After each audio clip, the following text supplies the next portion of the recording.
Hey ExJW, thanks again for stopping by. If you're new to the channel, my name is Riley and I'm a former Jehovah's Witness. And today, in support of Mental Health Awareness Week, we'll be discussing the mental health issues experienced by Jehovah's Witnesses, both current and former. Joining me in this discussion will be Debbie Edwards. Debbie is a former Jehovah's Witness and certified counsellor. She also provides support and coaching through her Facebook page, which is called CAAH. Now, regular viewers of my channel will recognize Debbie from an interview that we did together recently. And here's a brief clip from that interview.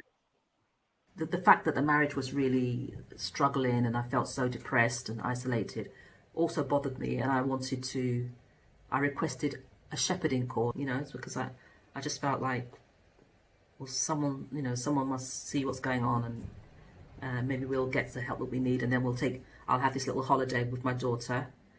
He wasn't coming with, and then we'll come back and it'll be fine. Because I really wanted the marriage to work. And I remember when the elders arrived for the so-called shepherding call, I felt it was a complete ambush. Bearing in mind, I've been away from my family for that long, missing my family, depressed, isolated. Something just kind of something just shut down. I remember sitting there in that room, looking at these elders and nodding like that, and then saying in my mind, this is a load of rubbish. This is actually mind control. Hi, Debbie. Thank you so much for joining me. Hello. Hi, Riley. How are you doing today? Thanks for having me. I'm well, thank you. Doing well. How about yourself? Yeah, I'm great. Thank you. Good. Thank you. Also joining us this evening will be Jared Hall. Jared is a former Jehovah's Witness and ExJW YouTuber. He's also a psychotherapy student. Jared's YouTube channel is called Jared's Truth, where he speaks about positivity, self-love, and his experiences as a former Jehovah's Witness. Here's a brief clip from his most recent video. I am gay, and the religion is based on faith. I no longer have that faith, yet I'm still being treated like this, where my parents don't have anything to do with me. I've got no problem with people practicing religion. I've got no problem with Jehovah's Witnesses. But when a religion impacts on a person's life, like it has on mine, and if you've watched my other videos, there is a video on my channel about my suicide attempt. When it impacts somebody's life like that, it's dangerous. That aspect of it's so dangerous. Many times, I prayed to God to make me not gay. Many times, I prayed to take away this pain. And one time in particular that I remember was not long after I got disfellowshipped, and I laid in my bed for 2 hours crying my heart out because I couldn't deal with the pain anymore. Hi, Jared. What an emotional story. Thank you so much for joining us. Thank you for having me. How are you doing today? I'm all right, thank you. Yes, are you? Yeah, great. Thank you very much. So it's Mental Health Awareness Week in the UK. What better time to speak about the mental health struggles of former and current Jehovah's Witnesses? Are you guys ready for this? Yeah, great. Yeah. So we had a little chat yesterday evening. We decided that we're going to split the discussion into several different topics. So viewers, please feel free to send in your questions. What we're going to do, we're going to discuss each topic for a few minutes, and then we'll answer your questions on that topic before moving on to the next one. Okay, so first up is self-love and self-care. All right, now I've had my own issues with this. I mean, as I'm sure you'll all understand, self-love and self-care is not something that's really discussed in the JW religion.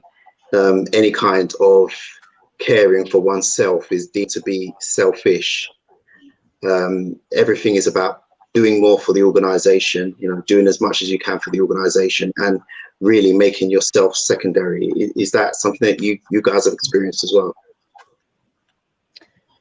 Yes, I mean, I had the observation that self-care and self-love seems to equate to idolatry, immodesty, lack of humility, all things that are drilled into us are bad things. So it's all about self-sacrifice and putting yourself last, and it doesn't align with self-love. If you were to feel that you wanted to, look after yourself and pay attention to how you're really feeling, it would almost be as if you're breaking some rule or contravening some guideline. I don't know how. I don't know how you see it, how you experience it. That was my experience. Follow on from that. I think even the term self-love is totally misunderstood. When you're a Jehovah's Witness, I know that I had that.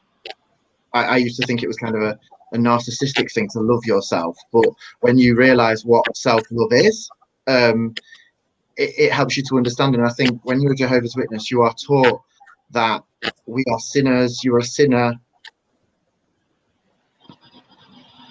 We're lucky to be given God's approval in any way and to be alive. We owe God everything. And I think to that level, that influences your mentality. And I don't think you realise that when you're a Jehovah's Witness. I don't think it's something that you're aware of, because you do think that you are looking after yourself. You do think that you are taking care of yourself. But it's only when you leave you realise the influence that the religion has had on actual real self-care and actual what that actually means internally and externally. Yeah, absolutely. I've had the same experience. I mean, the way I felt as a witness, that any kind of looking after myself I did was like maintenance, like the kind of maintenance you give to a machine so that it can continue providing you with a service. And that's how I felt. I felt like, I couldn't really look after myself properly. It was just routine maintenance so that I could keep going, keep doing more, keep going on the ministry, keep doing more study, keep doing this, keep doing that. And it was really, really draining, especially when you're having issues, mental health issues or emotional issues, and you really do need to look after yourself. And when you do, you're seen as being selfish and, elevating yourself above the needs of the organisation. Are we talking about counselling in this section at all, or I've got a different section for that? No, we can talk about counselling. Yeah, because I just wanted to add a little bit of that, where I don't think as a Jehovah's Witness you are discouraged from having counselling, but also you're not encouraged. And I know that it's almost like if you go and have counselling, that it's gonna be a bad witness. For instance, when I got disfellowshipped, I was told by an elder, don't go get counselling. I was told by my dad, don't go get counselling, because they won't understand about not being able to be gay and a Jehovah's Witness. I got told not to get counselling, and I said I am going to get counselling because I know that I need it. I don't think by any means my dad or that elder was saying things in a malicious way. I think they were saying it in a genuine way that they didn't think people are going to understand. But what does that say? It's going to be a bad witness. I think there's a massive amount of cognitive dissonance there, where they realise actually, if you go and get counselling and speak about your experience, particularly mine when I got disfellowshipped, what kind of witness is that going to give? Not a good one. Yeah, exactly. Yeah, I have flashbacks of when you say selfishness, and there's selfish, and then there's self-care, and then there's self-sacrifice, and then there's self-love, and they just seem to be polar opposites of each other. I know there were crossroads in my young life where I wanted to pursue things for myself, like I wanted to go to university, and I remember my teachers really trying to encourage me to go, and trying to help me with applications, and I mentioned it, and I was talked out of it because it was seen as being selfish, because I should, rather than think about that, I should be thinking about serving where the need was greater.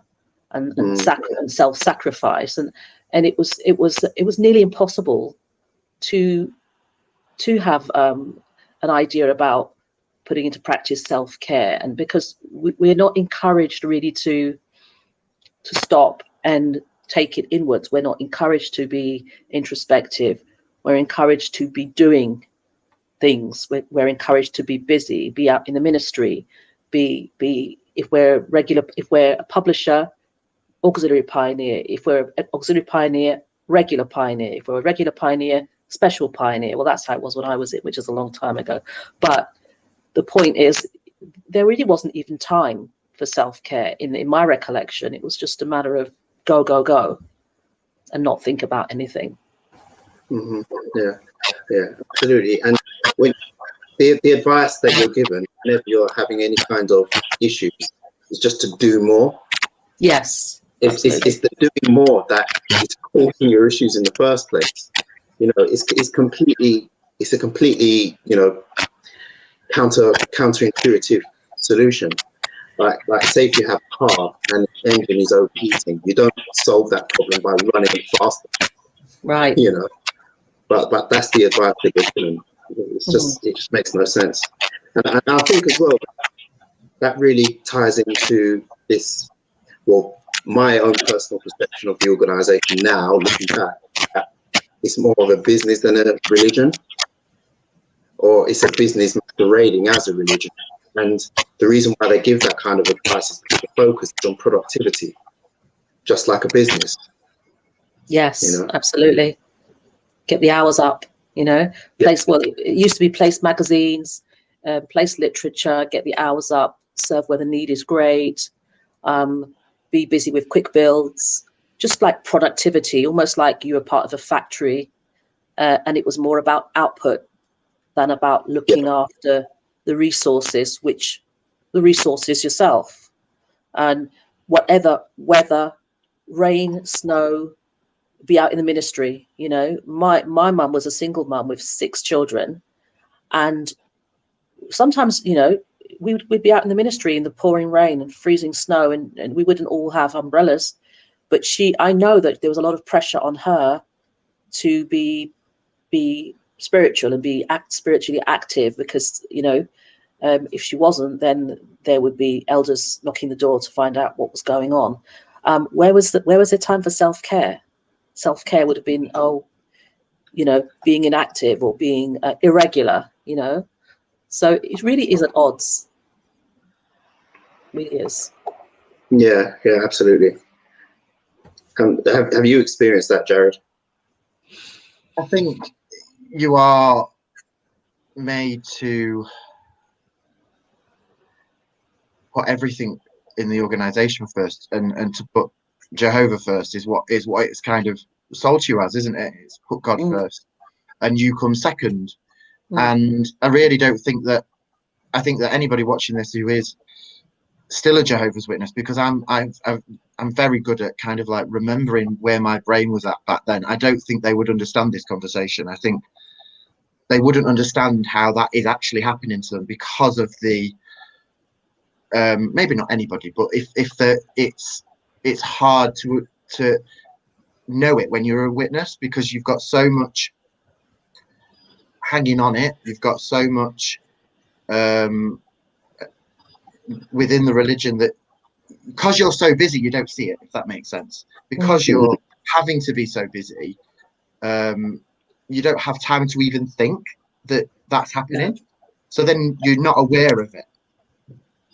Apart from the fact that you go every circuit assembly and district assembly you go to, the people that are the brothers and sisters that were celebrated, highly celebrated, were the ones that were like manically preaching, or manically had like million Bible studies. And if you were, by normal standards, you know, still a person that was believing in God, you're going to, you know, a normal person in the world will go to church on a Sunday. A lot of them don't, but if they go to the church every Sunday, they're a practicing Christian and they feel quite happy with themselves.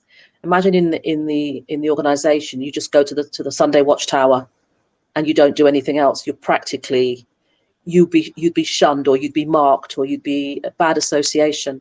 So it's really the normal is not normal. The normal is, as you say, Jared, is busy, busy, busy. So you really don't have time to think, how am I feeling? What do I need?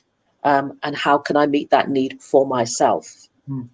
I don't think that mental health awareness is there. It's just not. And there might be articles about depression and things like that, but they don't understand it unless there's somebody who is depressed. They kind of understand the fact that they're depressed, but then anybody that's kind of not experienced it within the organization doesn't seem to want to understand and the impact that the actual religion has to make someone depressed. Or it's just the awareness is just not there. You've never gone to a meeting, there'd be a talk about, mental health awareness and how to look after yourself when you're mentally not well. But maybe sometimes, can you imagine them saying you might need to not come to the meetings for a while because it might be too much for you? You've got never in a million years. No, they wouldn't. And I've thought about this since I've been out of the religion. What about people that get anxiety, that can't go to meetings because they're anxious? Because there is people like that where they don't want to be in a group of people. So they're not understood. And I feel that that's very unfair to them because they would just be viewed as irregular or actually no, they've actually got a mental health problem where being in a group of people like that, even traveling there might be too much for them. We used to have 3 meetings. We used to have 3 meetings a week. When we used to have it on a Tuesday, Thursday, and a Friday, that's a lot. And I don't conventions, think conventions, assembly, the district assembly. Yeah. Knocking on doors and talking to perfect strangers about the Bible, and having the risk of someone being abusive or slamming the door in your face. It's that all of that would be natural causes for anxiety in any context. Yet it's supposed to be, it's seen as normal or sold as normal and then celebrated. So there is a warped sense of what mental health awareness. I'm sure a lot of those things would have caused mental health issues for people who are maybe introverts and who do suffer from anxiety within.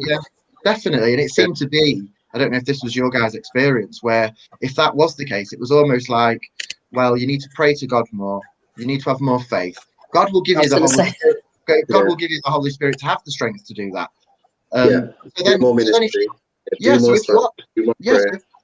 So if you are praying, you are studying, and it's still not happening. What must that do to people who are feeling the anxiety still? Well, God must not bless me. God must not be with me because the elders are appointed by God directly. The organization is appointed by God. There must be something wrong with me. And imagine how much that must make somebody feel worse. Because actually, then they think the problem is with them. And then but then like we spoke about earlier, there's no kind of remedy of self-love. Yeah, exactly. Just before we take some questions, picking up on what you said earlier, Debbie, about the kind of examples that they use at the assemblies. I remember being at a circuit assembly, and there was this couple that they were interviewing, and this couple were saying how much they love the ministry. They're both regular pioneers. They live for the ministry. And on the day of their wedding, they went on the ministry in the morning. Literally, they were on the ministry in the morning, and then they got married in the afternoon, the same day. And I just thought to myself, how sad. Yet they would be held up as a good example, and that's why they've been interviewed.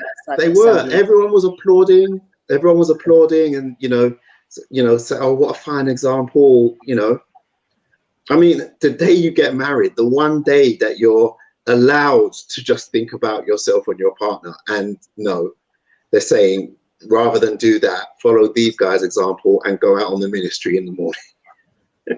No, if that was a job, if that was a career, and they were like, let me just take one more meeting on the morning of my wedding, you'd say you don't have work-life balance, and there's a problem with that. But in the religion, there's no frowning upon religion life balance or witness life balance. You're not supposed to have that. It's supposed to be all 95%. Yeah. Exactly. Okay, well, let's take some questions on this topic of self-care and self-love. So are there any questions or comments that we can have a look at?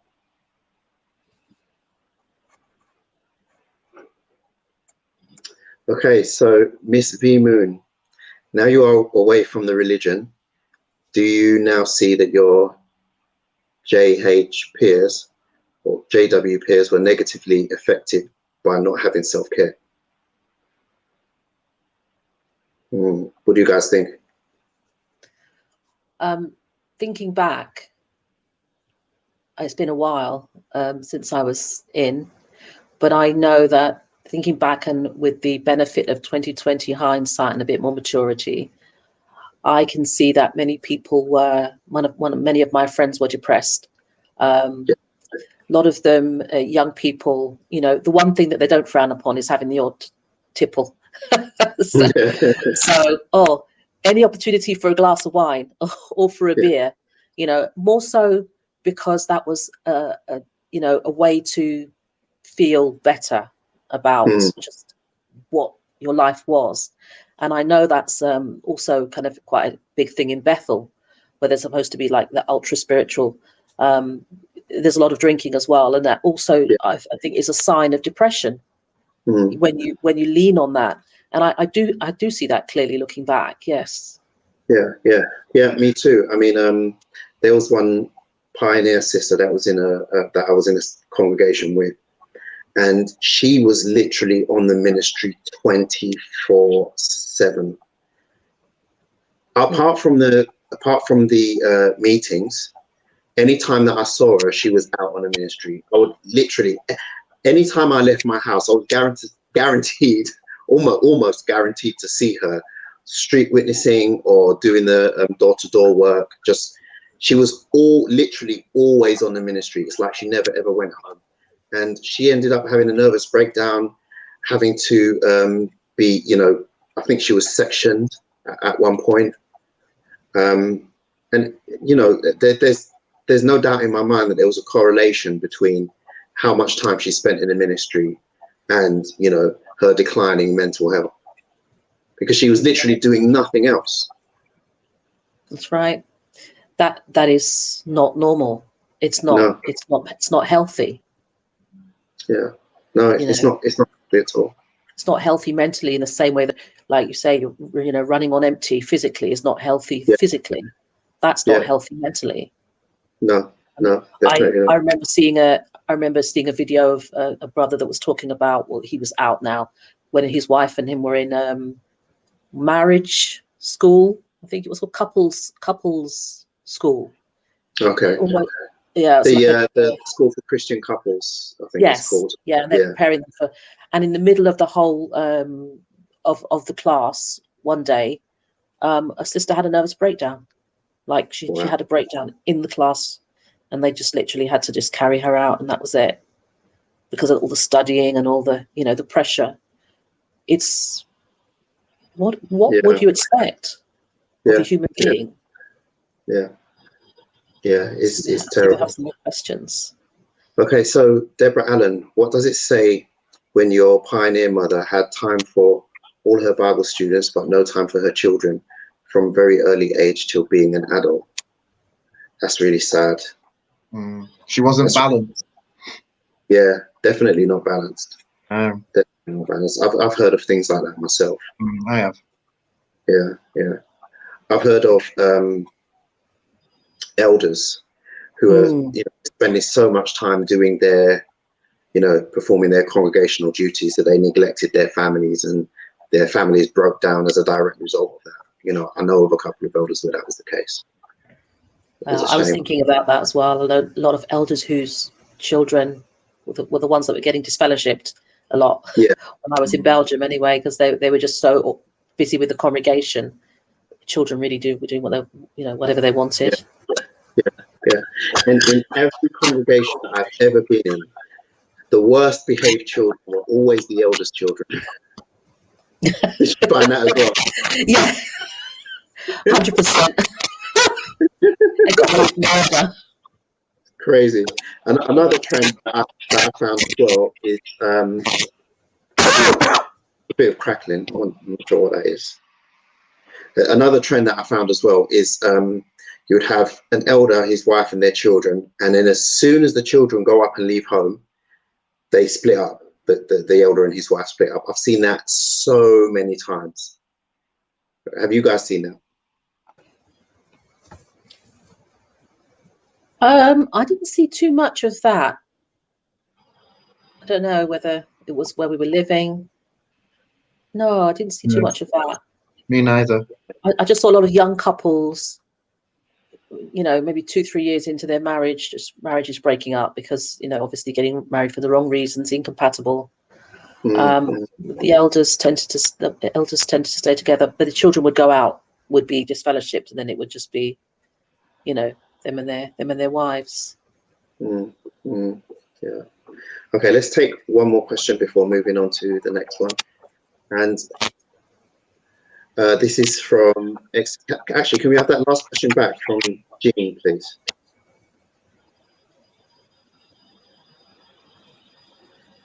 Can we? Thank you. Okay, so I know a few women in the congregation had problems, especially menopausal women, and was never given help, especially covering mental health, and told to go and get help. They were looked upon as weak. Yeah, absolutely. Yeah, definitely. I've heard of that myself before. Yeah, there's this stigma as well that if you go to seek professional help from a counsellor or a therapist, that they're going to advise you to do things that are against scriptural principles, and then that will be like the first step along to, you know, leaving the organisation. Yeah, I'm not sure. Well, when you think about it, the elders are not qualified to counsel anyway. What they should be doing in terms of duty of care is directing, signposting the brothers and sisters in need to mental health professionals. They don't do that because, again, we've established that that's frowned upon. So what is a witness, what is a brother or sister supposed to do? Suffer in silence?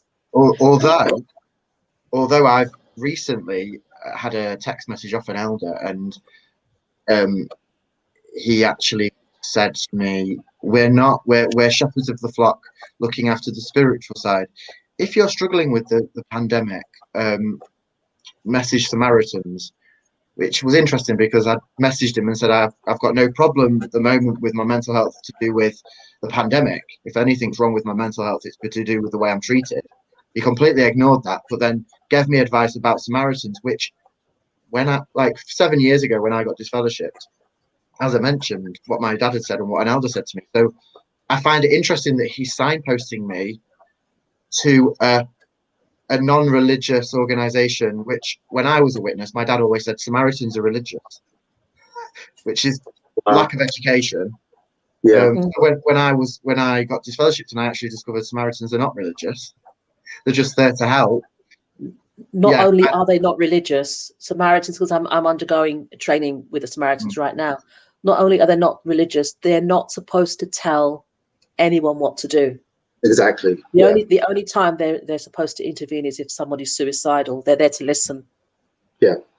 So you know, there's really no reason not to speak to the Samaritans.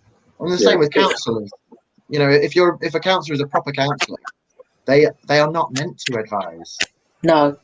It's not. That's not the job of a counsellor. So, it's a massive lack of education in a lot of cases. It's just, where have they found? And I do find it bizarre because it's a religion that calls itself the truth, and yet there's so many truths about things that are not true because they're just made up.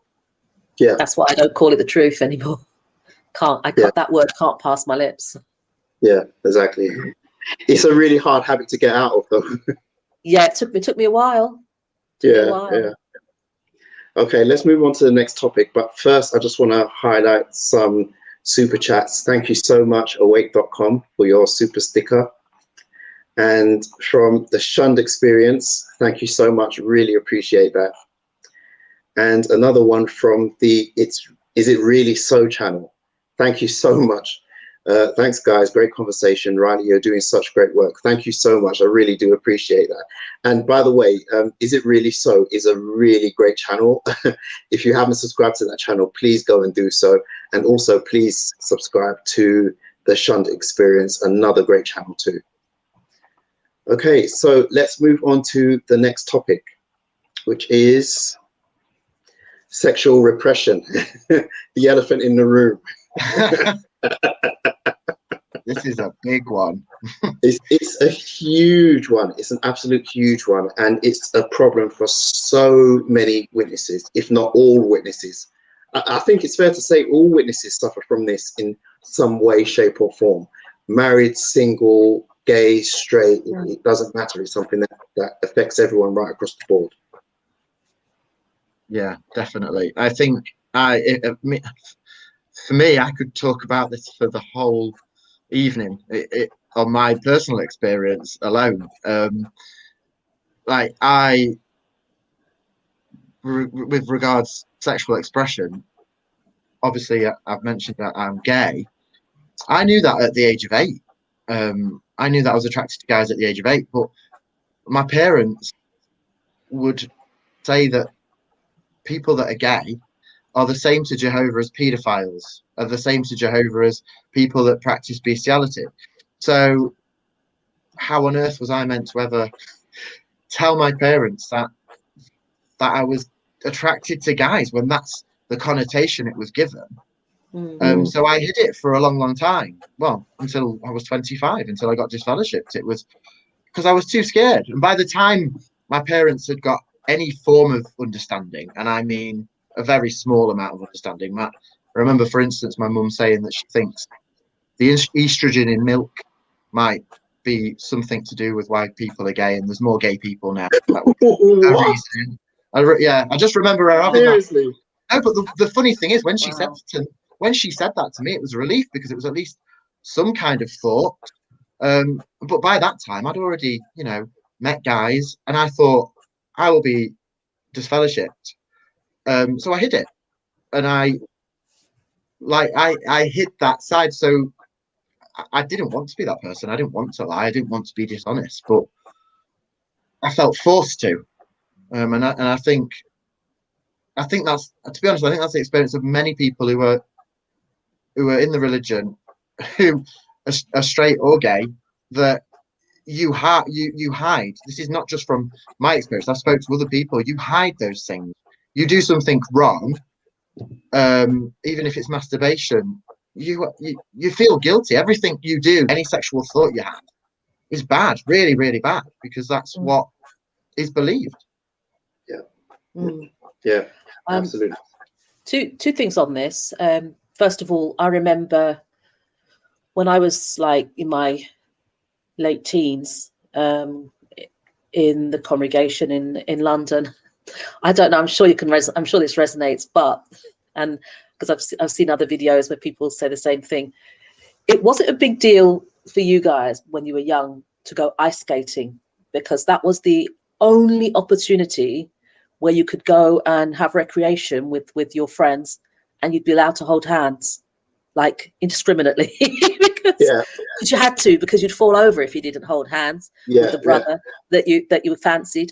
so you'd make sure he was coming, that he was invited, and then you'd get on the ice and wobble and be, oh, can you help me? And then you'd be holding hands.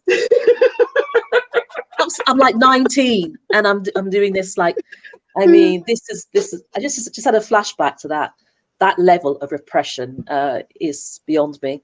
And then also I saw a comment about the governing body having too much say in what married couples do. And going back to this interview I saw with the witness who went to couples school, I think it was, with his wife, one of the governing body who were doing a class or doing a session wanted to talk about the sex lives of the couples, how often they had sex, what the positions they had sex in, and the reason why he found this out, because there was a Spanish school running alongside theirs, and they were a little bit ahead, and they went out one evening, and a couple from that school said that we did this today, we talked about this today. So he knew it was coming, and he said to his wife, if this is going to be discussed in class, I'm leaving that class. I refuse to disclose that. I think it's completely out of order and going too far. And the next couple of days it did come up, and he refused to discuss it, and it became a huge issue, and eventually it was taken off the agenda. But to think that in a formal setting, not even to say like a shepherding call or something where there are issues, in a formal setting, a brother can have that kind of such an intrusive conversation with a married couple in a group, like a group of married couples. You're having these conversations in front of everybody. It blows my mind. It really does. It's just so wrong, so wrong. Yeah.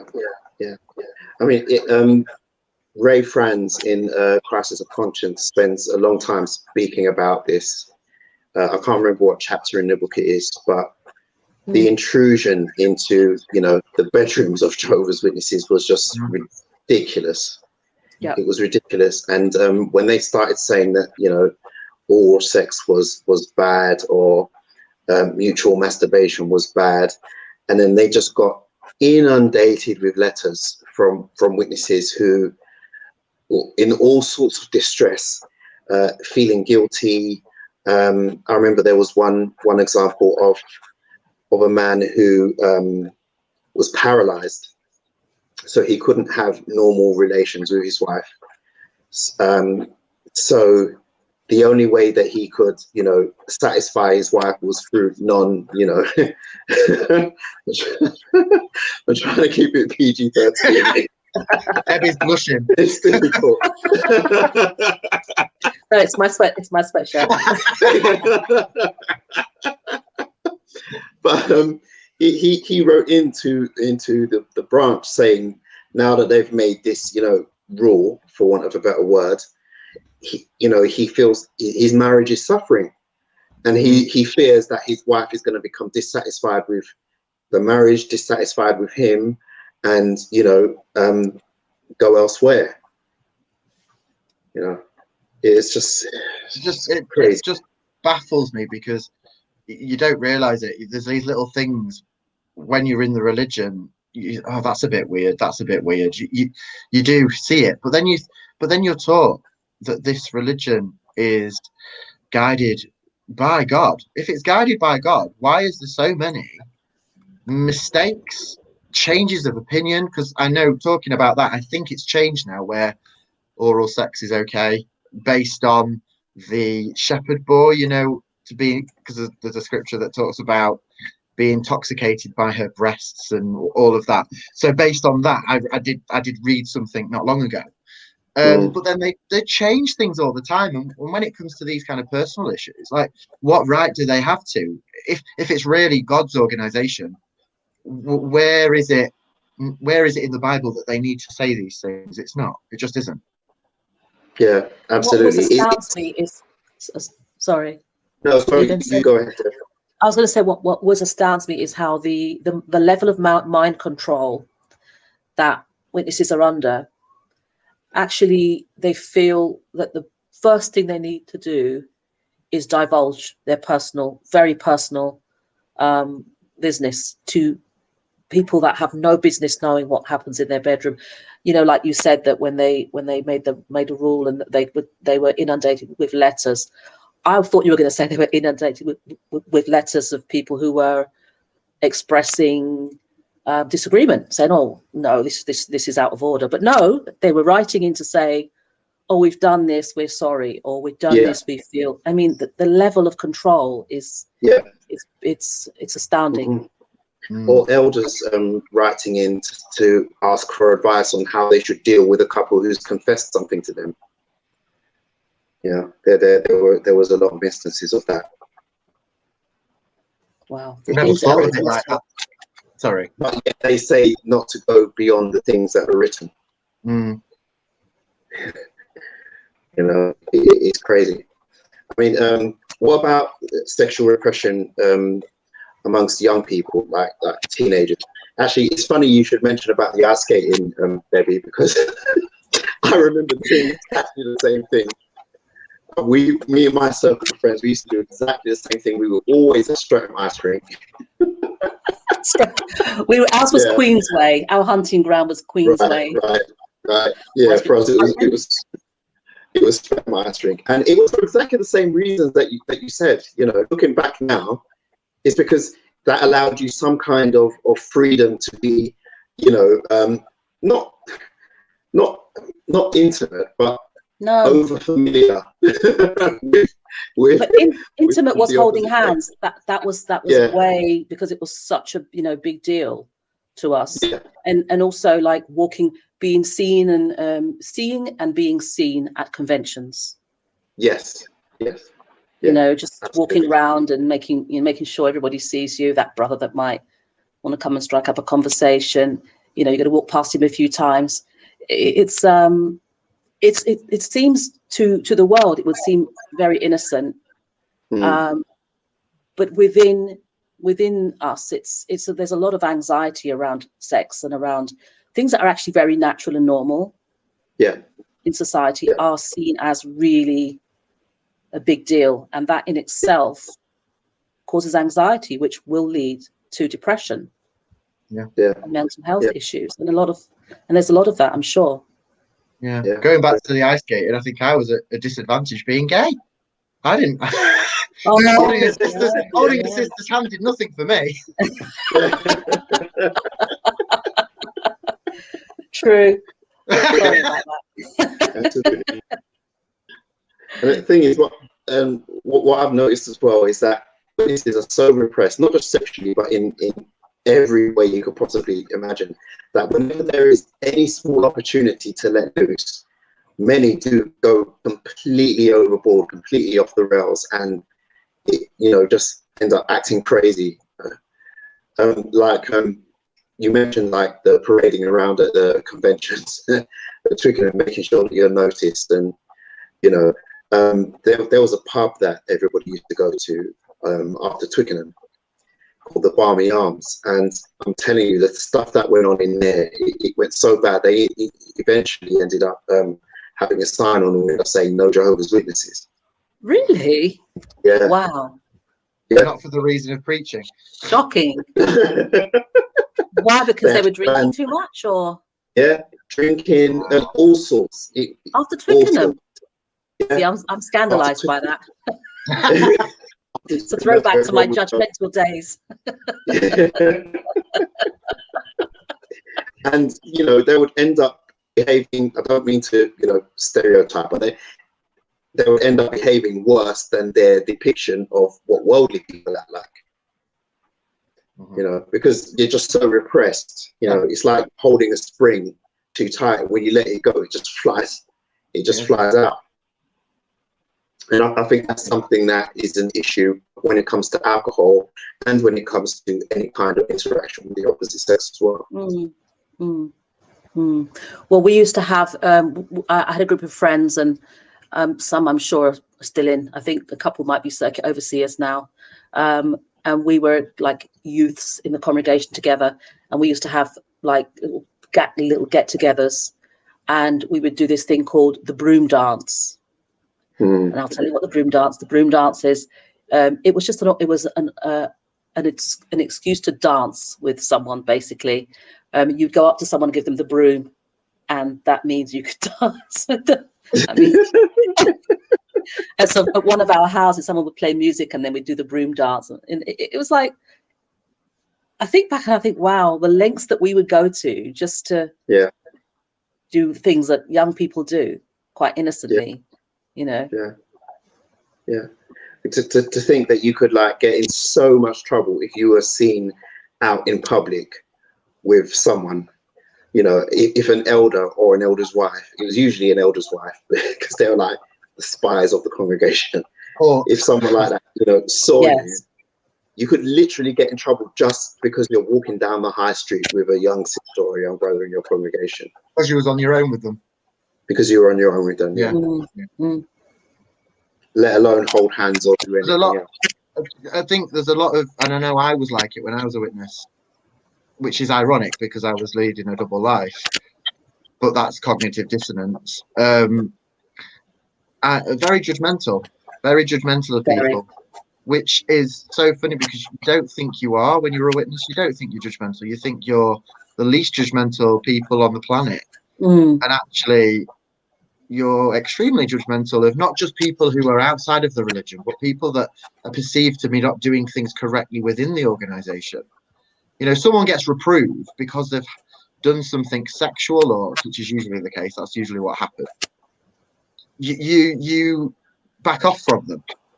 You don't have anything to do with them for a time until they've redeemed themselves. That's real judgment. Yeah. But it's so bizarre because I can remember my brain thinking like that, but I didn't think I was being judgmental. I just thought that that's the way it is. That's how we prove we love Jehovah. Yeah, absolutely. I thought the same way.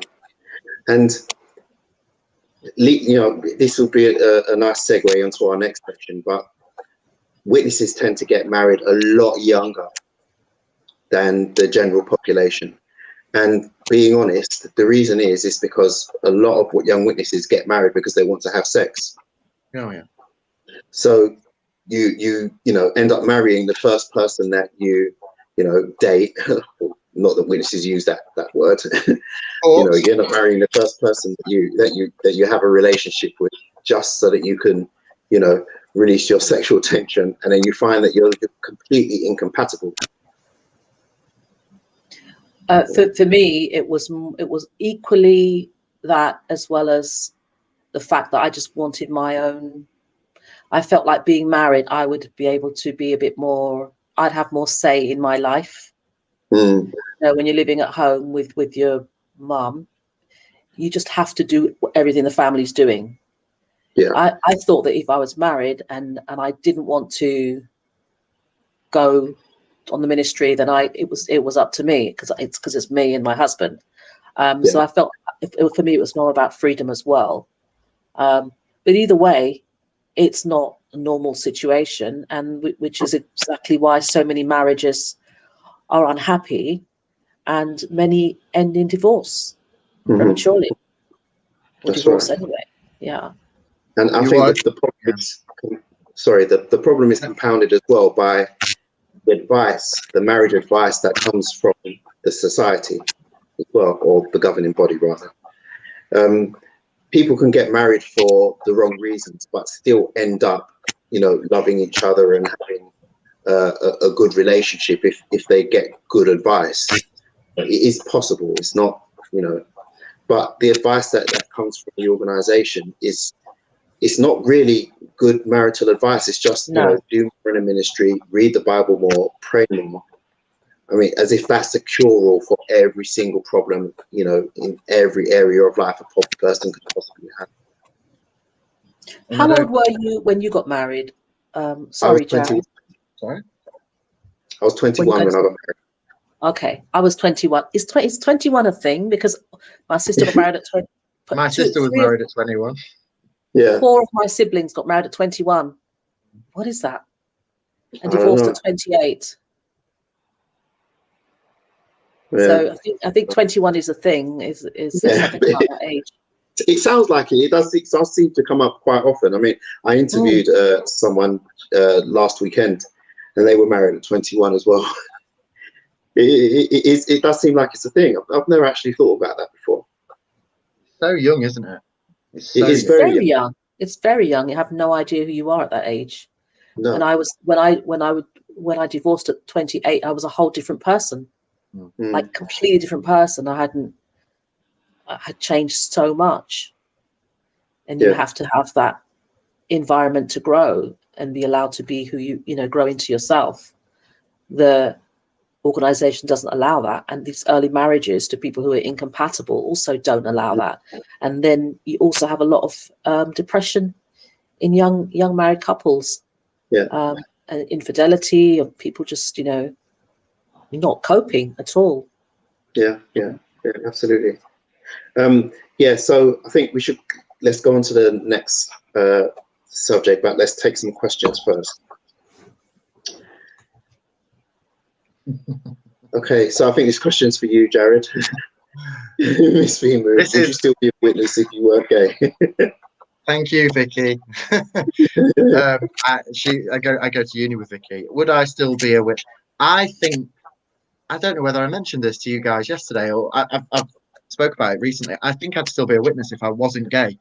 I don't know whether I'd have woken up while I was a witness and married or whatever, but if I wasn't gay, yeah, I think I would still be a witness. It's taken me a long time to get to the point where I am now. You know, I was this fellowship 7 years ago, and for quite a few years, I was still going back and trying to get reinstated in my own kind of fashion, although I didn't really know how to do that because I was so struggling with my own sexuality. And it's only of late, really, in the last few months, that I've kind of realised it isn't the truth, which is quite big. It's only a few years ago did I encourage somebody to go back. So I think I kind of am glad in a way that I've had that experience, because I know how that I can be a very understanding of people that can't just automatically wake up, because it's not that easy. It is not that easy. It's programmed into you, and it's like it is a real wakening up.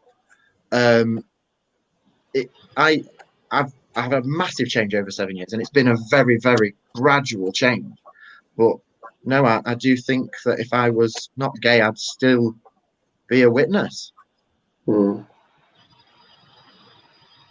Yeah, I mean, I although I haven't had exactly the same experience as you, I reckon that if my marriage didn't break down, I probably would still be a witness as well, because it was through having marital problems and the way that the elders didn't help.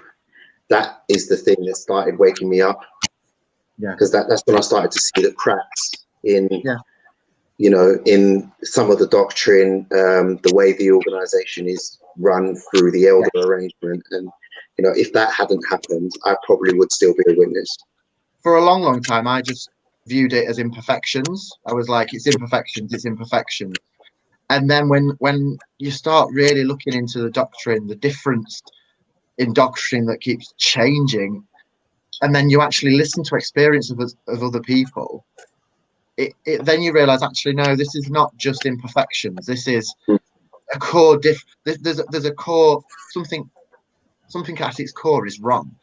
I was, for instance, when you just think about it, I got made a ministerial servant, not because I asked to be, because I got approached, and I felt like I couldn't say no, because it'd be questioned at why I said no, because I was seen as reaching out. I was seen as being this brother in the congregation that was on the ministry all the time, spoke to lots of the brothers and sisters. I was very approachable.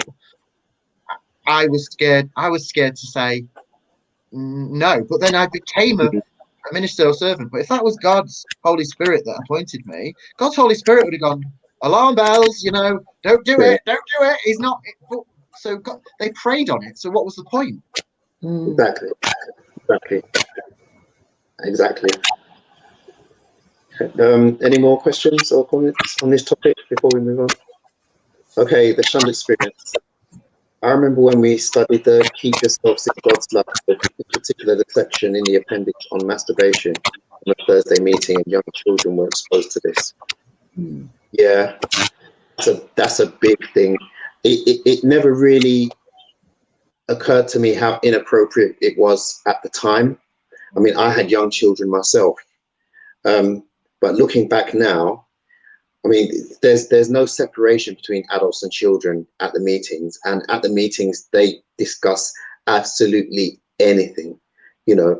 I mean, really in depth about sexual matters and things that children really shouldn't be exposed to. But that's just the way it is, and it's just, you know, seemed completely normal, but it's not really.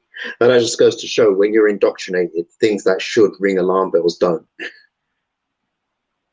That's correct. That's right. Yeah.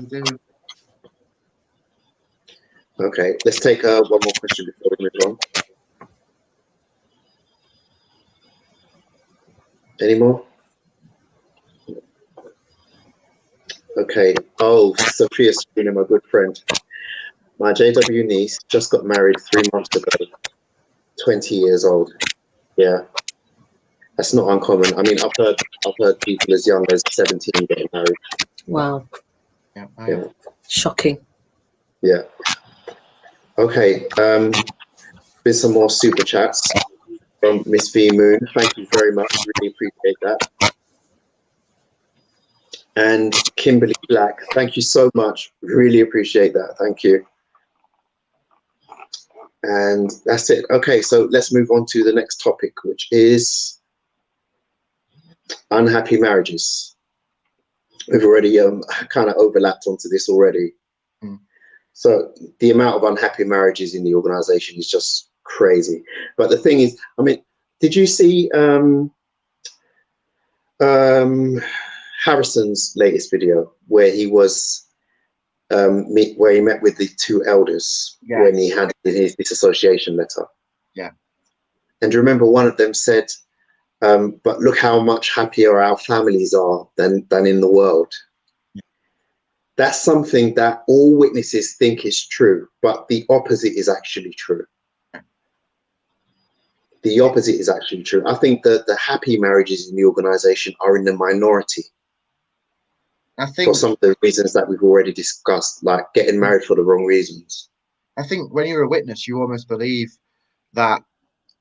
I know I did that. Yeah, of course, all the marriages outside of the organization are not going to be as happy as Jehovah's Witnesses. Of course, all the marriages in Jehovah's Witnesses are going to be happier because they've got Jehovah. And then when you kind of get older and then you realize and you speak to people and you realize that isn't the case. And where did that information come from? Where it's said as gospel. That's the thing within Jehovah's Witnesses. There's things that are said as gospel that I don't know, well, this is my experience anyway, as you grow up as a witness, these things are not questioned. and like, I'm at university right now, and it teaches critical thinking. It teaches to look at the right references to make sure it's a reliable source. There's none of that when you're a Jehovah's Witness. You just believe what's being told to you. Don't question it. If you do question it, then you can get into trouble. You know, you can be called an apostate because you question. You know, if you was to ever say anything like that, like to say, "Oh, I don't think that Jehovah's Witnesses marriages are very good, and I think actually probably better marriages outside of the organization," it's not something you would say because because that conversation's not even allowed to be had, you never think, and it's not discussed because going back to the whole, you're just busy, but you can't have those kind of deep conversations about things like that because anything that's going to be critical of the organization or anything like that just can't be talked about. I had an unhappy marriage, and I remember that what I found was that before you got married, marriage was sort of seen as this nirvana. It's like that's why so many want to get married, because it looks like all these marriages are so lovely, and you see young couples holding hands in the meetings, and you think, oh, I can't hold hands with anybody, and they're holding hands, and they're, you know, so people get married with this false idea that marriage is amazing. And these unhappy marriages, no one knows they're unhappy. People don't talk about anything openly, so a lot of the unhappy marriages are behind closed doors. And so there's that misinformation, there's that unrealistic expectation going in, and then the rude awakening when you do encounter problems, and then no idea of how to deal with them because there's no counselling apart from shepherding calls. You can't do marriage counselling. You read the marriage book, or you call the elders. There's that, and then there's also the fact that a lot of people who are in unhappy situations, they tend to resort to this thing that I saw a lot of in Belgium, especially, where they just develop crushes. You're married and you have a crush on someone else's husband. You're not going to flirt or do anything, but that's kind of like, oh, you want to go to the meetings because that brother's going to be on the platform, and then you can you can stare at him and it's fine. And so people, they create these coping means to Mechanism. get through these Yeah. situations of unhappiness, which they see no end of, because you can't divorce, you're stuck. Exactly. Yeah. Exactly. Absolutely. Yeah.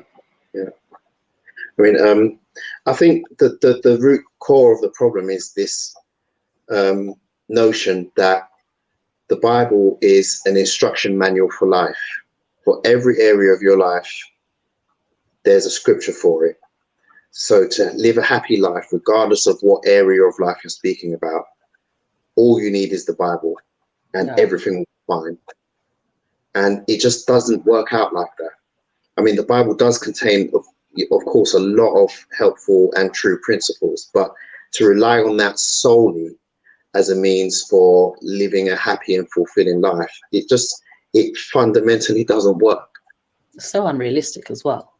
Yeah. It's a book that was written, it's so unrealistic. It's not a manual for marriage today in these modern times. It absolutely isn't. So how is it supposed to be the be all and end all? Can't be, can it? Exactly.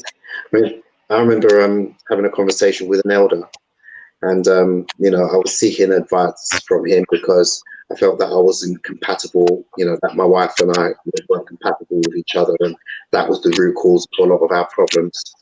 And he said to me that the idea of compatibility is a worldly idea.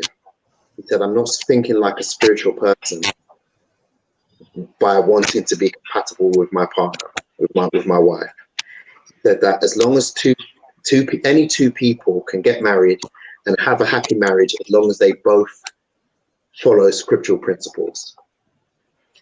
And I was just completely blown away by this. So I said to him, okay, so there was a sister in our congregation at the time. She was an East German sister and she was in her 90s. I said to him, so that means that me and that sister, her name was Liberty. I said, so me and Liberty could get married, right?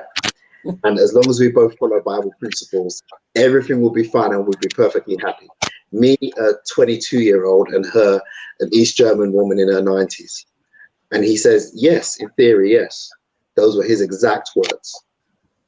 I think it comes back as well to that. It's crazy, isn't it? I think it comes back to the whole thing of, well, the new system's going to be here and it's all going to be fine. God will make us all perfect. It's because we're imperfect. We've got these imperfect marriages. So of course that's going to happen. And we're living in an imperfect world that's run by Satan. Satan is going to be attacking your marriages. Yeah. It's kind of like it's almost like another persecution complex because your marriage is bad. That's because we're in Satan's world. And it kind of like relating it back to me, like, because I'm gay and my dad was like, you just need to live kind of like 70 years in this system. And then in the new system, you'll be able to not be gay. And so live a whole lifetime celibate as like a monk. It's just it just doesn't make sense, and it just doesn't make sense, does it? No, it doesn't. It's quite inhumane if you think about it. I mean, very. In terms of human rights, you should be able to, live your most authentic life, at the very least. Yeah, exactly. And I think the advice that they give to people who are seeking a marriage mate as well is just awful. It's nothing about how you're going to relate to each other or how you're going to get along with each other. It's all about how well that person serves the organization.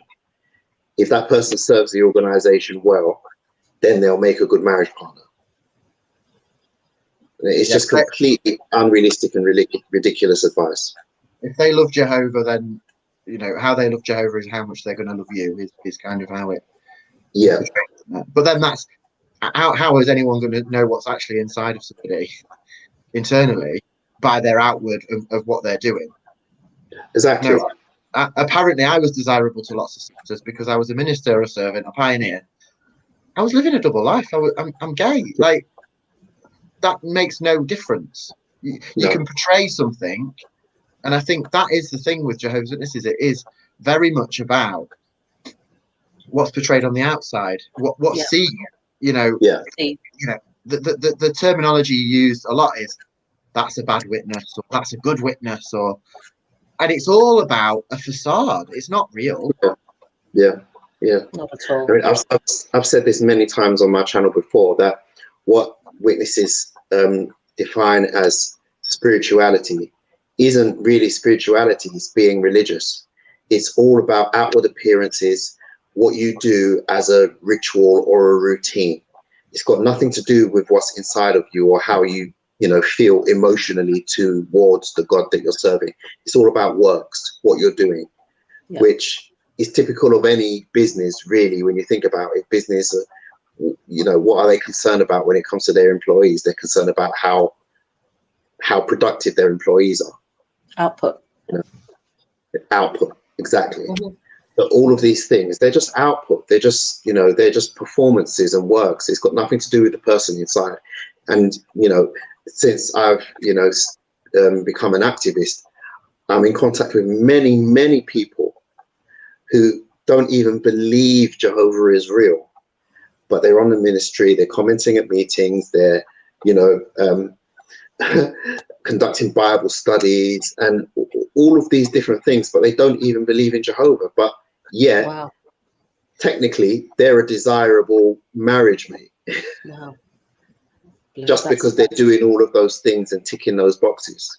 That's crazy. Which is so interesting. So it's little wonder why so many marriages are unhappy. Yeah. Oh, yeah. Sorry, go on, Jared. Sorry, no, I was just thinking about what you was just saying then.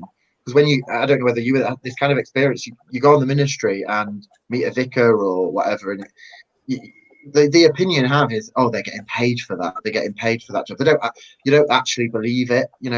It's very rare there's a vicar that believes in the religion. I had that many times, conversations with brothers and sisters that have been like, oh, I've met so many people in the ministry, like vicars that don't actually believe it. But what you've just said there is ringing true. Yeah. The reason that there's so many people in the organization is because they're locked in.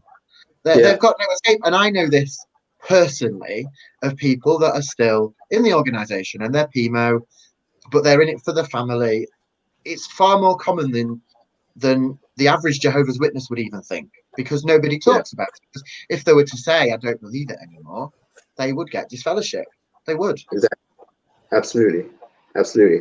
Funny you should say that. That's a really good point. I'm willing to bet that there are more Jehovah's Witnesses who do all the things, attending meetings and all of that, but don't believe in Jehovah, than there are people who go to church without believing. I reckon proportionally there's much, much more. Because in, the quote unquote world, if you don't believe in God, you can just stop going to church and everything will be fine. Yeah. But it's not like that with witnesses.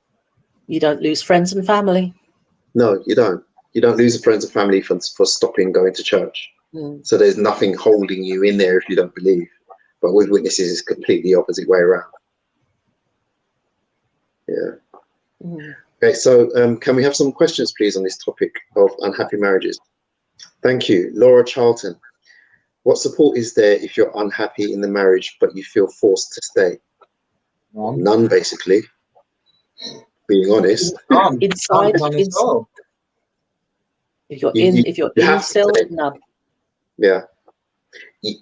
No elder will force you to stay in an unhappy marriage. If you do go, you can, but there will be consequences. If somebody, you could be marked. I know. I remember actually the first. I didn't know what marking was. The first time I heard of someone being marked, it was because she separated from her husband without scriptural grounds, which are adultery. Extreme abuse, extreme violence, willful non-support. So, like, say if you're, I think that only applies to husbands. It doesn't apply to wives. So, like, if your husband refuses to work, willfully refuses to work, you can separate under those grounds. And what was the other one? I'm sure there was 4.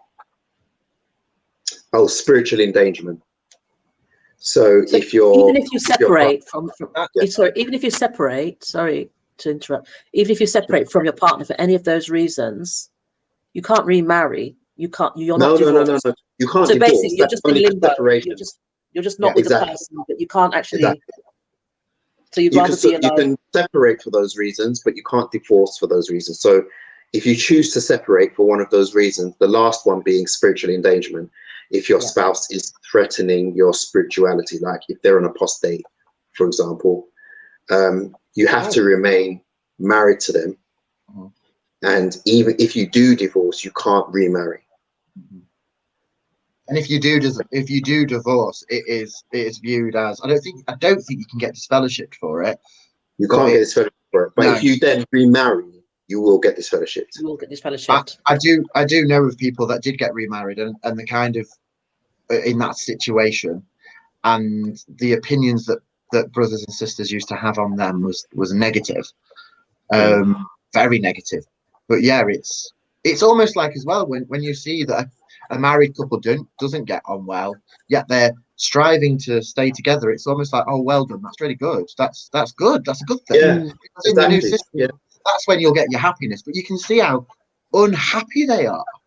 And we're talking. I'm talking marriages that are like 50 years long or more, and they've been struggling all their lives because they're believing what they're doing is what they've got to do for God's approval. Right, and many of them are on Prozac just to cope. Just to get through the day, and get through that life. Yeah, it's funny you should bring that up because earlier on in the week I've done a little bit of research about mental health within the organization, and I found a study. I'm just going to see if I can bring it up on the screen. Just bear with me.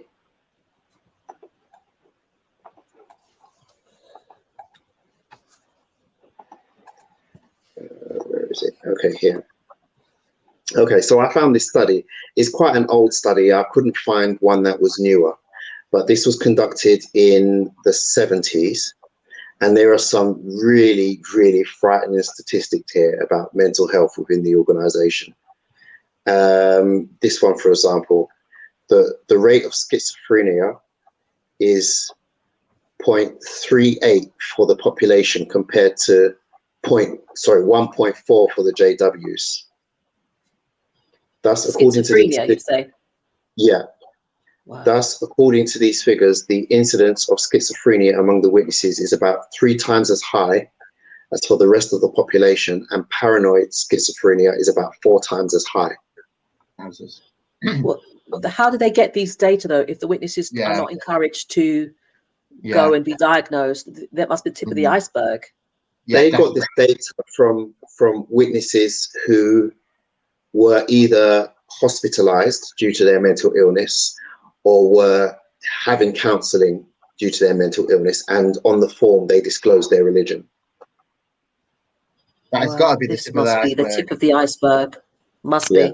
It's got to be. It must be so much worse than that. That's because alarming. there are so many witnesses who don't seek professional help. Oh, so no, the majority. The ones that have, it's going to be so much higher. That's right. That's shocking, actually. It is shocking. That is shocking. Wow. Yeah. Wow. And that leads nicely onto our next topic, which is conspiracy theories. Talk about the paranoid schizophrenia. Yeah. So I don't know if you guys have noticed this as well, but I certainly have noticed that it is more than common for former witnesses to fall into this rabbit hole of really strongly believing in conspiracy theories. Have either of you guys noticed that? I can't say I have had too much interaction with this. I'm going to defer. I've had a lot. You guys. Have you? I'm relating it to kind of when you're a Jehovah's Witness, there's so many unanswered questions that lots of things get made up. where it's like, well, this must have happened for this to happen, and that we don't know the answers. There's so many unanswered questions. So I wonder if that's why quite a lot of people do fall into this category of believing in conspiracy theories when they leave the religion, because they're used to questioning things that have got no answer. So, for instance, even like when you're a witness, the subject of dinosaurs. I remember my mum saying, well, God would have used the dinosaurs to flatten the earth. Oh, I've heard that.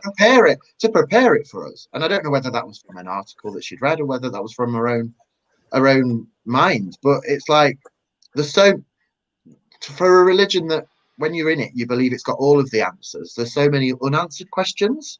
Yeah, that's true. I think that really when you analyze witness theology, it sounds like a conspiracy theory. You know, you've got this great big evil entity behind the scenes of the world, you know, controlling all the world's governments and all the political leaders like puppets. Yeah, you've got the UN secretly plotting to destroy religion. And then you've got this small group of people who are in the minority who know the answer to everything. They know why everything is happening, and you know, they possess this secret knowledge that the rest of the world doesn't have. Yes. And because of this knowledge that they have, they're persecuted. I mean, that literally sounds like a conspiracy theory. That's like a conspiracy theory blueprint. It does. So I think it's as if, simply by virtue of being a witness, you're primed to being susceptible to these things once you leave. Oh, yeah. And even, we're supposed to be the ones that see behind the curtain. Yeah. Yeah. And even the whole thing of God's going to bring Armageddon and going to kill everybody, and we are going to be the only survivors, and we're going to clean up the bodies. Yeah. Like that in itself, when you repeat that to people who have not had any experience of Jehovah's Witnesses, it's ludicrous. It sounds crazy. Absolutely. And it sounds very self-indulgent as well. And yeah, very, absolutely. Very. Like, yeah, like how's that like loving to believing it to believe everyone's going to die but you, and that is a loving thing that God's doing. It's a mass genocide. I've had this conversation recently. I know I'm completely diverting off the conspiracy theories, but like I've had this conversation recently with like my cousin and talking about her daughter. Like she's just had a baby. So what happens at Armageddon then? Does the baby get killed, or does the baby survive and then be left without its parents? Either of them is evil, and it is evil. It's not. Oh, that's not nice. It's actually an evil belief that's going to happen. Yeah, yeah, it is absolutely. I mean, and when you're a witness, you actually think that you're humble, but you're not. Witnesses inherently are very, very arrogant because they think they have the answers to everything. They think they know the reasons why every single thing happens in the world, and that makes them quite arrogant. And you know, they have this air. The religion itself has this air of self-importance that is very, very similar to delusions of grandeur, which is actually a mental health disorder, where somebody, you know, thinks too much of themselves, or they inflate their own importance in the context of the wider world.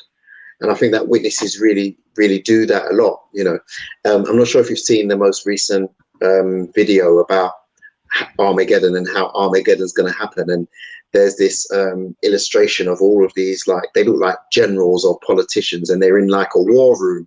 Yeah, I've seen it on the telephone, and you know, plotting about how they're going to take out the witnesses. The world governments couldn't care less about witnesses.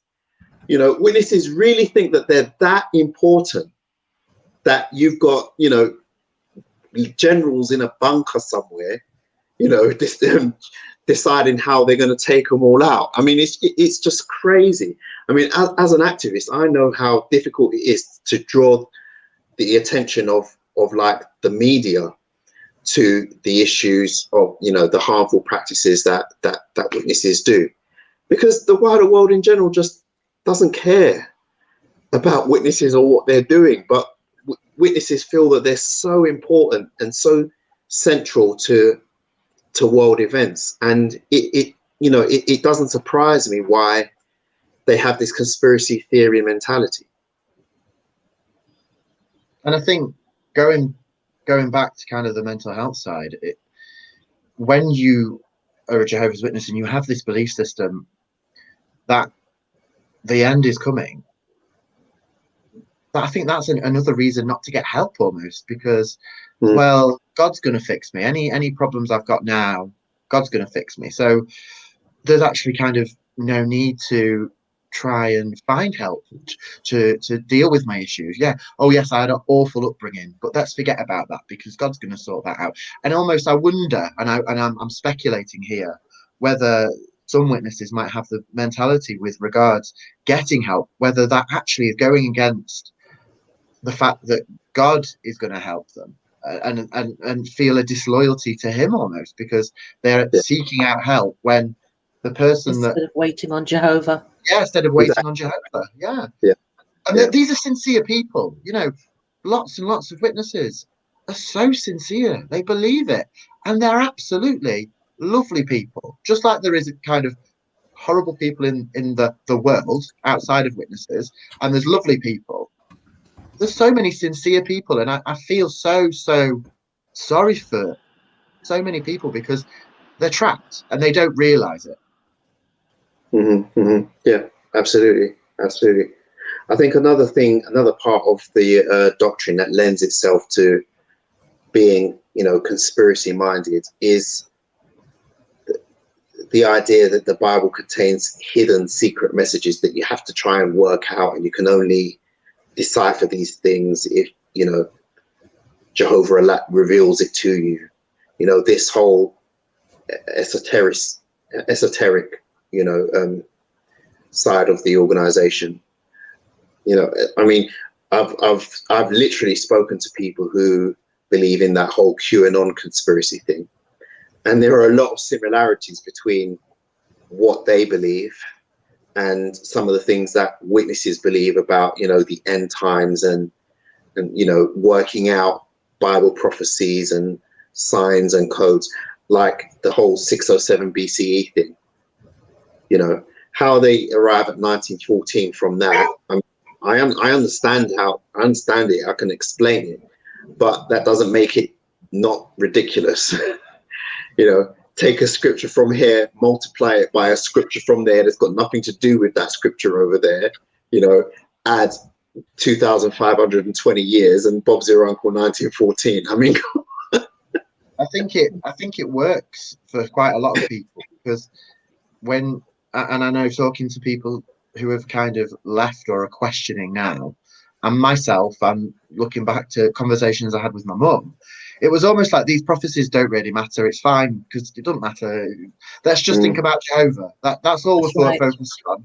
If they get it wrong, they get it wrong. It's fine. But actually, the ironic thing is, they ignore all of those things. But yet when it comes to things like shunning, it's still applied because they genuinely believe that is from Jehovah. That is Jehovah's. The organization's not telling us to do that. It's Jehovah. But the funny thing is, if the organization was to make a U-turn and say, actually, this is wrong, we're not doing it anymore. Shunning doesn't, I mean, it's not going to happen. How many Jehovah's Witnesses are going to go against that? How many Jehovah's Witnesses are going to go, actually, no, because I'm reading my Bible, it says this. Do you know what I'm saying?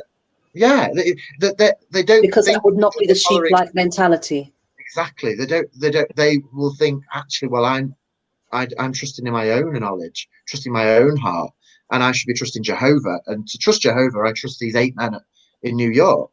But yet there's a massive level of cognitive dissonance here. I remember speaking to my mum, and she was like, "Why are all the governing body white? Why are they all in America? I don't understand that." And she's like, I don't want to watch JW broadcasting because I don't really like it. I don't know where she's at with that now, because obviously a lot of the information's coming through there. But that level of cognitive dissonance is there, where the question, there is questioning, but then not enough to actually find answers. Yeah, true. So so they're still mentally in a sense. Yeah. They're Or like at least half mentally in and half mentally out, and then physically they're still in. So it's a difficult one to see any kind of really discernible action, because they're just going to stay where they are and have these half doubts. Because they believe. I mean, I've had this conversation with somebody that has gone back now, and it was like, well, if this isn't the truth, what is? And the bizarre thing is, Jehovah's Witnesses are the organisation that has taught us that there is a truth and that there has to be a truth. That there doesn't. Yes, exactly. Doesn't have to be a truth, and Doesn't I have to be true. No. And I said, because the reason that she kind of went back was because her dad had sent her a message about Donald Trump out of everyone announcing that there'll be peace and security. Yeah. And I had this phone call. It's happening. We need to go back. We need to go back. And I'm like, yeah.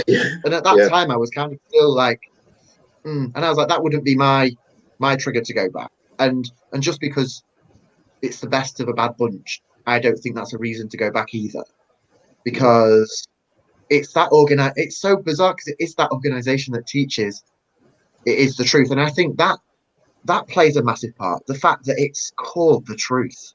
You know, you introduce yourself to somebody. How long have you been in the truth? How did you get the truth? And then how can you question it? Because you have embedded it in your brain with every conversation that you have that it is the truth. Yeah. That's the level of mind control that we're dealing with. Extreme it's a high control group. It is. For a better word. And that's one of the ways it exhibits that control. You don't. Yeah. You're on autopilot. Yeah. And the minute you start to question things, it's a house of cards. Yeah. Just picking up on what you said earlier, Jared, about your friend who said, "Oh, it's happening. We've got to go back. We've got to go back." There is a definite persecution complex in the religion. A persecution complex is built into the religion. You know, as a witness, you think that everyone's plotting against you. You know, that the UN is trying to take out the witnesses, and you know, the world governments are gradually turning more and more against the witnesses. And when the Great Tribulation comes, we're all going to be, you know, arrested and forced to divulge the name of the elders, you know, under threat of torture and all things like this. I literally grew up with these, you know, this rhetoric, you know, and persecution complex is something, you know, that a lot of people with mental health issues suffer with. You know, believing that people are watching them, or their house is plugged, or you know, things like that. So I definitely think that lends itself to that type of mental illness going forward. Whether you stay in the religion or you come out of it, if you have to still have that same mindset, and that same kind of thinking. And the bizarre thing is, even us having this conversation today would, to any Jehovah's Witness, if they knew about it, even the title of it, they would be like ex-Jehovah's Witness. It would be another form of persecution. It's not actually, no, we're having a discussion about our experience, because that's what it is. You know, why are we not allowed to have that? It would be viewed as that is Satan. And I spoke about this recently. When you're a Jehovah's Witness, you are encouraged not to have doubts in the religion, but you're encouraged that other people doubt it in the ministry. So you meet somebody of another faith and they start to say to you, do you know what? Since you've come to see me, I've started having doubts about my religion. Well, as a Jehovah's Witness, you'd be like, oh, that's great. That's great. Yeah. Have doubts. You know, it's good to question. It's good to question. But when you're a Jehovah's Witness, you can't do that. And it's so, and that again, and I'm using that word again, but that is extreme cognitive dissonance, because you're actually almost on the edge of the cliff looking at the truth of actually what's going on, but completely not seeing it at all. because you're faced with somebody. Question your faith. It's good to question. I think it's a trait of narcissism as well. Yeah. And this is a very narcissistic organization that promotes Absolutely. that kind of thinking amongst its members, because narcissists lack self-awareness, absolutely lack self-awareness. So they will say, they will, counsel or reprimand somebody for something, and in the very next sentence do that same thing themselves and think nothing of it, because they don't have that self-awareness to analyze their own thoughts, action, and behavior, and judge those in the same way as they judge other people. Yeah. Narcissists are completely incapable of doing that. And it's funny because we're mentioning it being called the truth. It's not that they want to know what the truth is. They want to know that they've got the truth, that it is the truth. And that's not actually wanting to know what real truth is. It's being convinced that what you've got is correct, and because it's comfortable. Yeah, absolutely. And allows for the superiority complex. Massively. Mm-hmm. Yeah. Did you guys follow the presidential election in November? Partly. Yeah, I did. I watched it with keen interest. So, yes. And the actual inauguration as well, because I'm not sure how familiar you are with this, but this whole QAnon thing, they were saying that Joe Biden would never actually be inaugurated, right? It wasn't going to happen. Trump was going to say some code word or something, and then everybody would get arrested who wasn't on Trump's side, or something ridiculous like that. I didn't hear back to conspiracy theories here. Yeah, that's what they were saying. And I've lost my train of thought. What was the point I was going to make? Sorry, I've lost my train of thought. It will come back to me. Yes, I remember now. I remember. So that's what they were saying was going to happen. And when I heard some of the things that these conspiracy theorists were saying, it just struck me as, how is this any different from all of the signs starting from the Great Tribulation up to Armageddon that witnesses are waiting for? It's exactly the same. They're waiting for these signs and these things to happen in a specific order that will signal the end of the world. And there was just so many parallels to me in that, And on the day when Joe Biden's inauguration, when he was actually signing the whatever it's called, there were people saying there's some significance in that community with the number 17. Please, I have no idea why. I think maybe because Q is the 17th letter of the alphabet, but there was some significance with the number 17. And there happened to be 17 flags behind Joe Biden as he was signing this thing. So all the Q people were saying, oh, there's 17 flags, it's a sign, it's a sign. That's exactly how witnesses behave whenever they hear somebody say peace and security.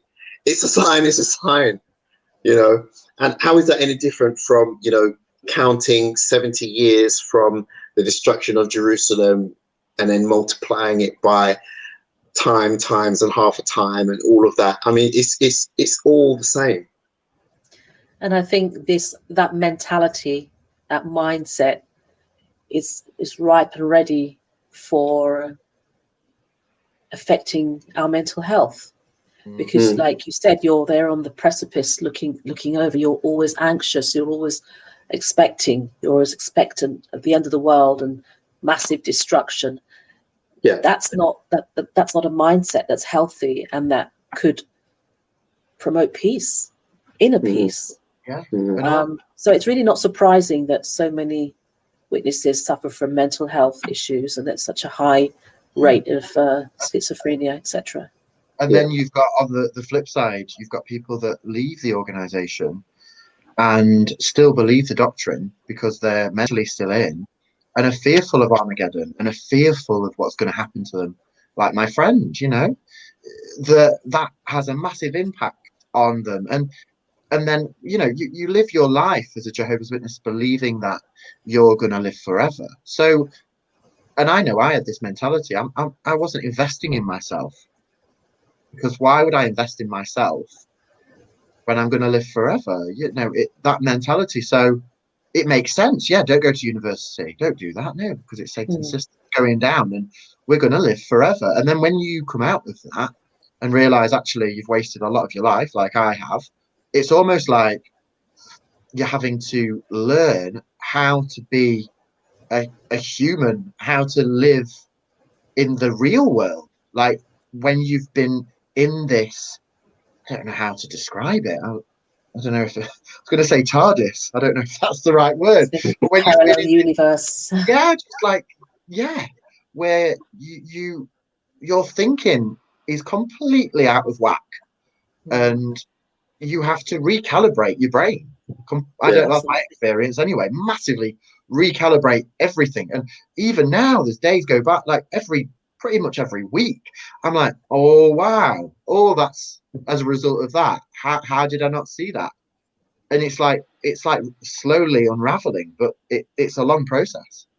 Yeah, absolutely. I hear you on that. I had to physically, I mean, I moved abroad for a long time, and that removal physically into an environment that had nothing to do with my upbringing and the witnesses or anything really gave me the ability to distance myself mentally from it a lot quicker and a lot more completely than had I stayed in the same environment, lived in the same neighborhood, and been seeing the same people. I literally didn't see anybody. I've not seen anybody from the witnesses for the best part of 25 years from my congregation.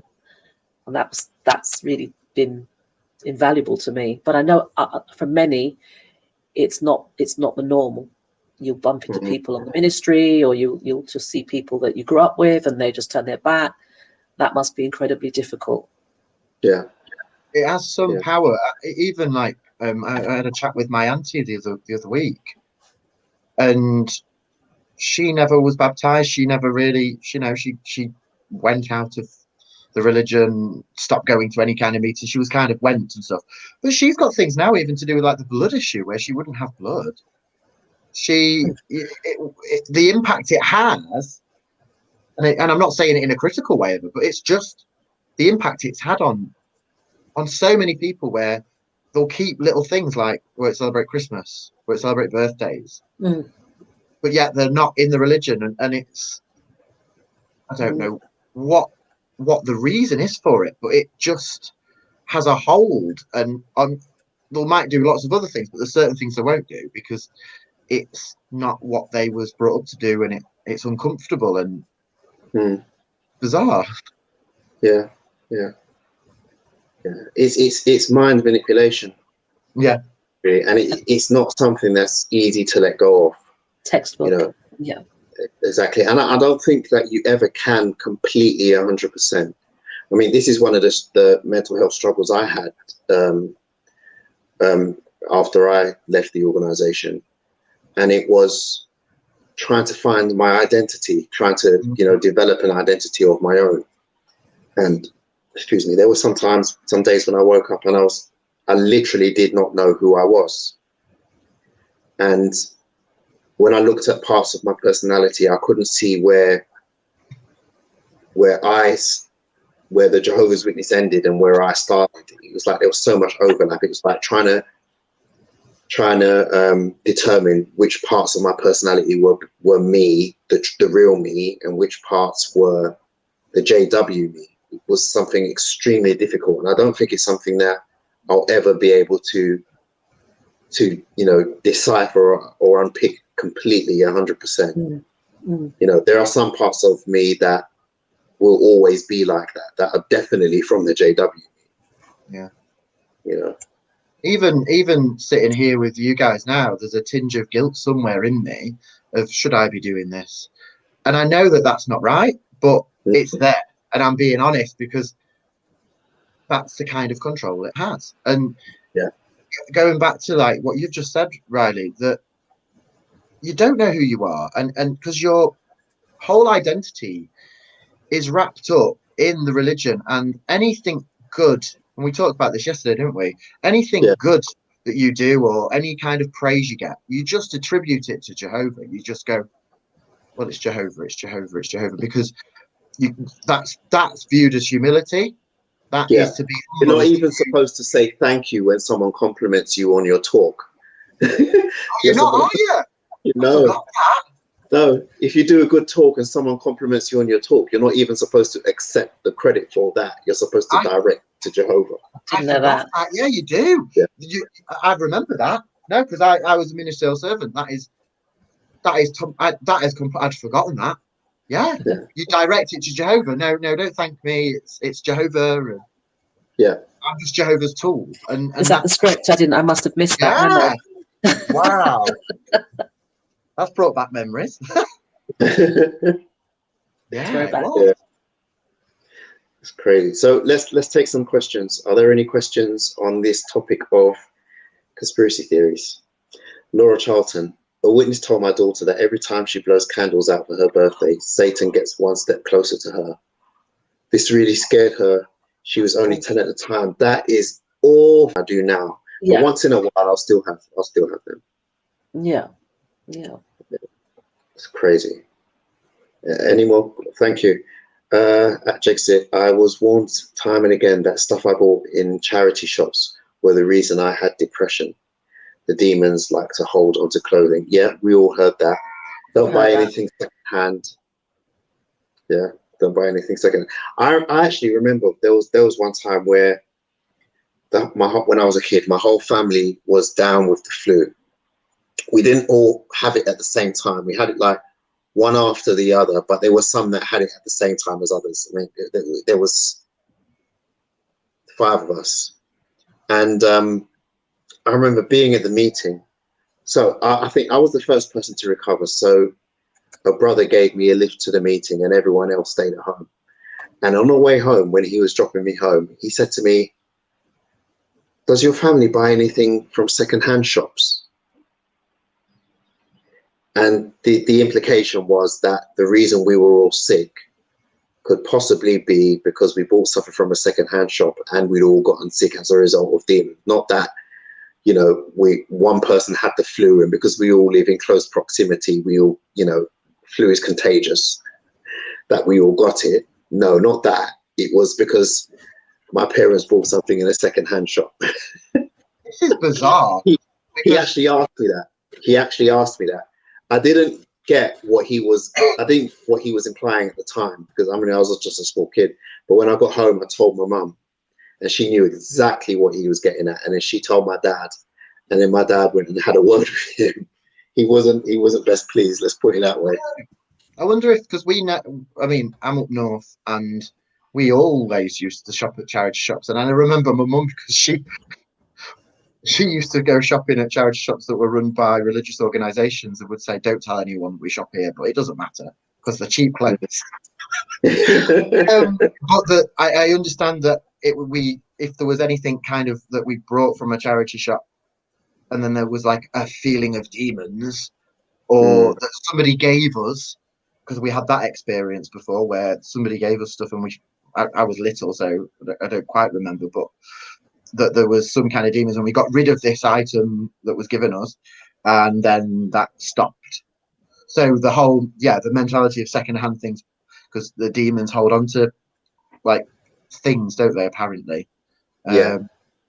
But yeah, it's just making me laugh the whole, because I mean, we used to shop at charity shops all of the time. Funny how it doesn't apply to houses or cars, though. That's true. Wow. Yeah, That's strange. That's a strange one, isn't it? It's only clothes or books or jewelry. It's never a house or a car, you know, which people buy secondhand all the time. Yeah. You've never heard that experience, have you? Or I've just bought this secondhand car and I think it's possessed. No.